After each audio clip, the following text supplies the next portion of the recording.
Ito naman, solve natin. Live load naman, live load reduction. Formula for live load reduction.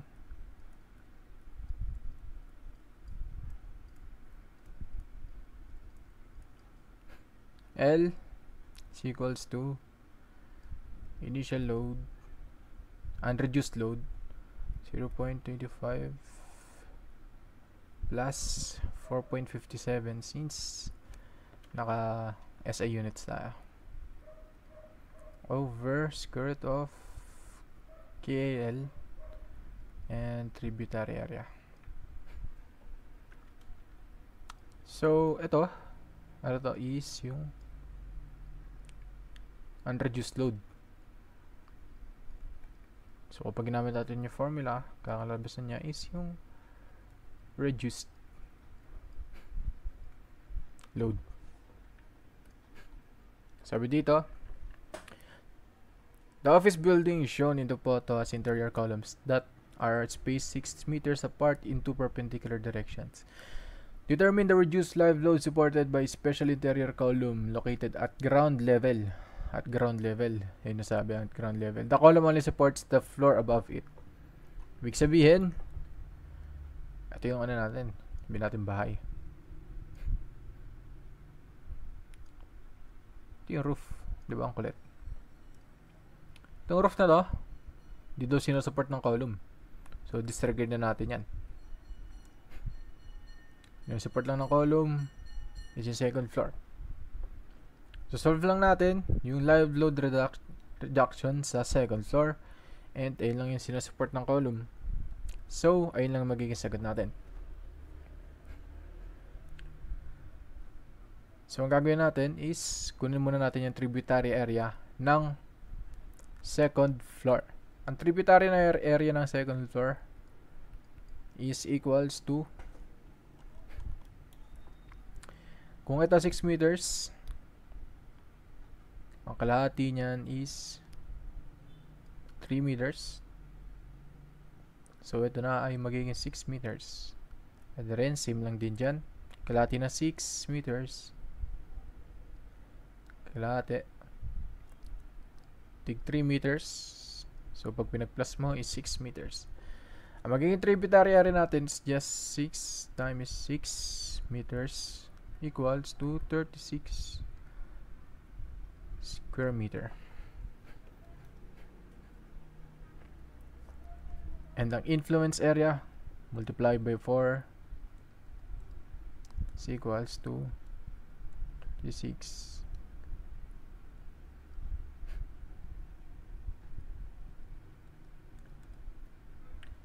150, tama ba?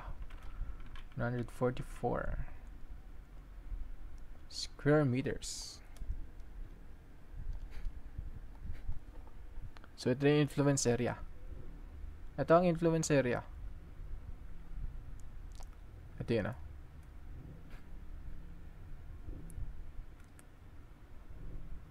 So, yun yung gagamitin natin dyan para makuha yung live load reduction natin.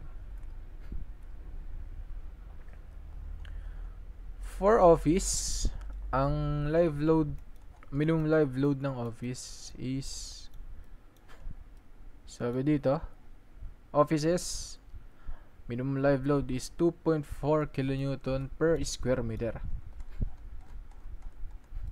So, yun yung gagamitin natin.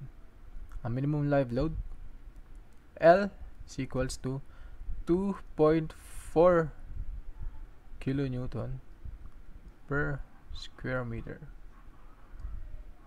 0.25 plus 4.57 all over square root of KLL. Ay, hindi na. 144 square meter.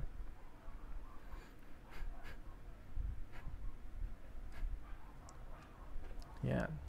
So, ang reduced live load natin, which is yung L, is equals to,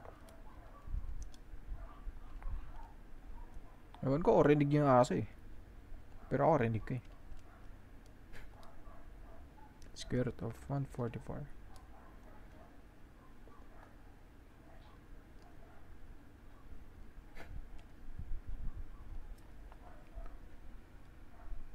.514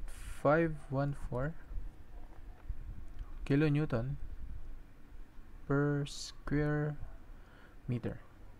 Ito lang ang reduced live load. Sabi dito, kapag dalawang floor lang,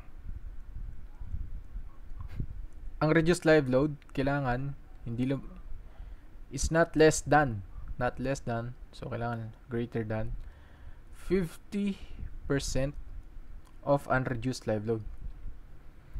Kapag more than 2 floors,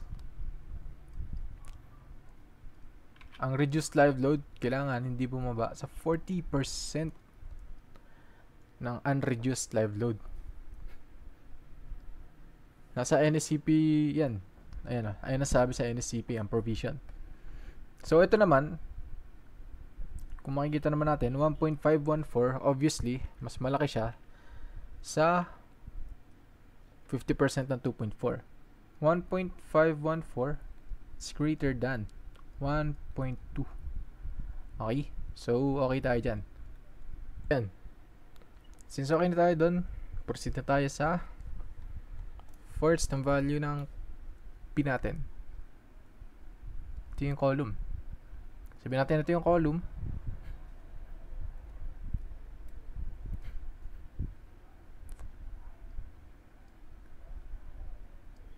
So, ano yung concentrated load na binaburn ng column? Sa ano lang sa second floor lang, hindi kasama yung roof. So, yan. Second floor lang daw kasi yung ito. The column only supports the floor above it.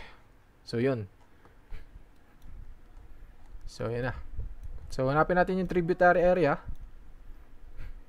Ang tributary area natin, ito. Yung 36 square meter. Multiply lang natin sa reduced live load natin. 1.514 multiply kilonewton per square meter multiply by 36 square meter equals to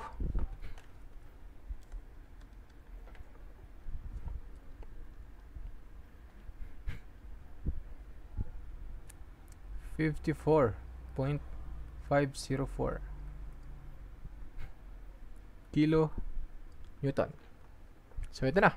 Ito na yung sagot natin.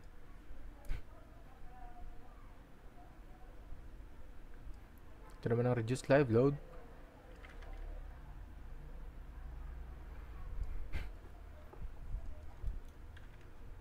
Ayan.